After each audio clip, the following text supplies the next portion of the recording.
Hello everybody, welcome back. Today we'll talk about the 3 biggest mistakes guitarists make in their practice. This applies to everybody from beginner to intermediate and advanced players alike, and I'm positive that if you watch this video, you will get something out of it. After decades of teaching and performing and recording professionally and also just simply hanging out with other guitar players, I've noticed that the amount of time people put into their instrument often doesn't correspond to their skill level. And that can only mean one thing: a lot of wasted time. And I'm not judging anybody. I mean, I wasted certainly a lot of time myself. I was the king of wasted time, but because I spent so many hours for so many years on it, I was able to correct and undo my mistakes. But I know that for a lot of you at home, that amount of time is a luxury you simply don't have. Still today, when I get a new student and they tell me they've been playing for a long time, like maybe 10 or 15 or even 20 years, I must admit I get a little nervous. You know, today's the day they're gonna find me out. But then when they actually start playing, I do see this amazing discrepancy between where they should be given the amount of time they've been playing and where they actually are. And I want to try and help you avoid that. And so I thought long and hard about this, and I think I got it narrowed down to 3 things,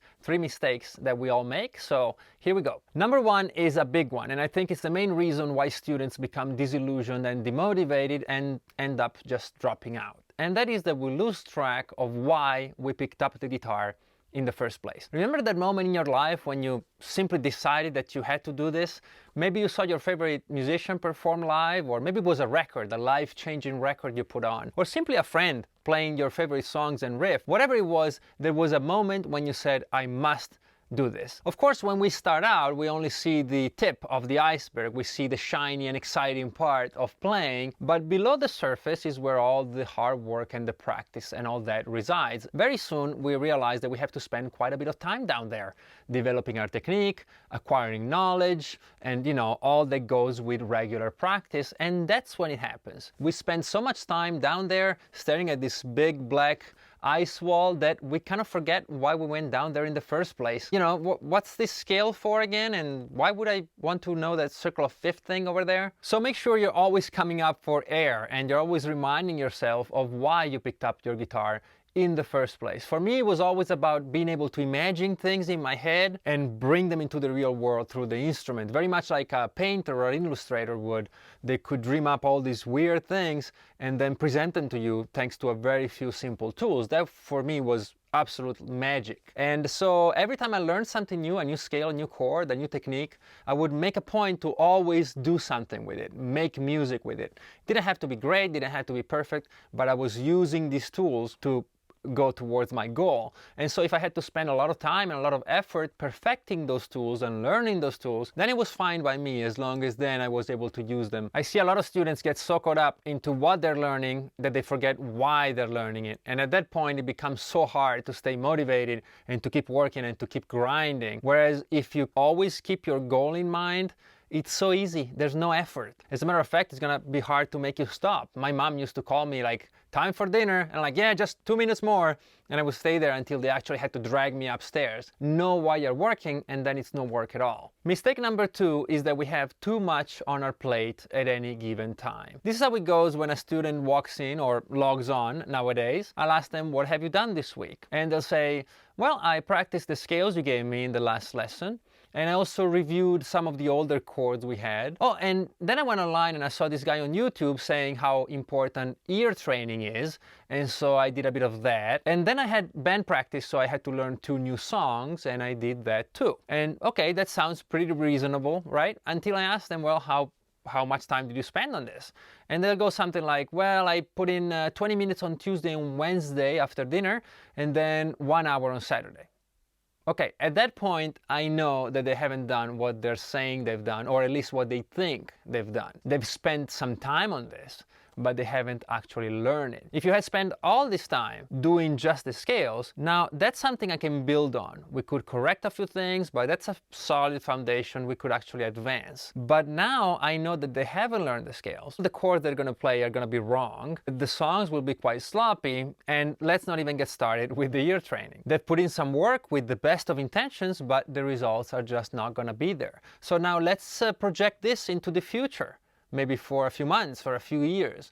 Where is that going to take us? If we can't build a good foundation, it's going to be really hard or impossible to build upon it.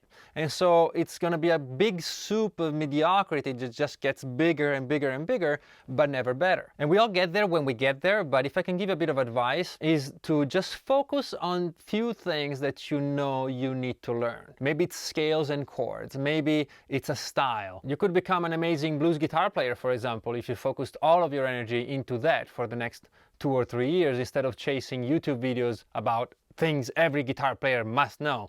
And I include my own videos in that too. And finally, number 3, and you might have been expecting this, play slower. But I want to go a lot deeper than this. Play slower must be the dumbest advice and the most repeated that you've ever heard. But actually, what does that even mean? What's slow? Is it a BPM value? Well, then give it to me. What is it? What I actually mean when I say play slower is to always practice at a speed or tempo where you can perform whatever it is you're playing with no mistakes, good timing, and a good sound. If you're practicing a scale, for example, you should play slow enough where every single note sounds true in time and, for lack of a better word, beautiful. The actual tempo or speed at which you play is of no relevance. It could be 60 BPMs in quarter notes, or it could be 100 BPMs in 16th notes. It doesn't matter as long as it's played right. Let's say I play a scale 100 times. I play a bit too fast, my picking hand is never the same, I might hit a couple of wrong notes, some of the notes are a bit sloppy, but hey,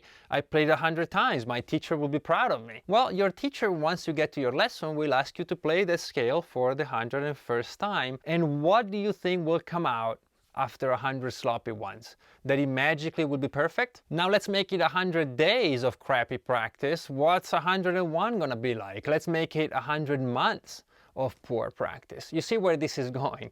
Nowhere. Now imagine instead that you play your scale only 10 times and a lot slower, but always perfect. How do you think the 11th time will sound like? And now again, let's make it 10 days, 10 months, 10 years, and you see the difference between these two approaches. It's easy to fall into the I just want to play, I'm just going to play, I'm just going to play into that thing, and I've done it certainly. But heed my advice, focus on quality instead of quantity. I hope you've enjoyed this. If you did, maybe consider liking and subscribing. I'm trying to get to 40,000 and I think we should get there in a relative short time. I want to thank you so much as always for watching, and I'll see you on the next one.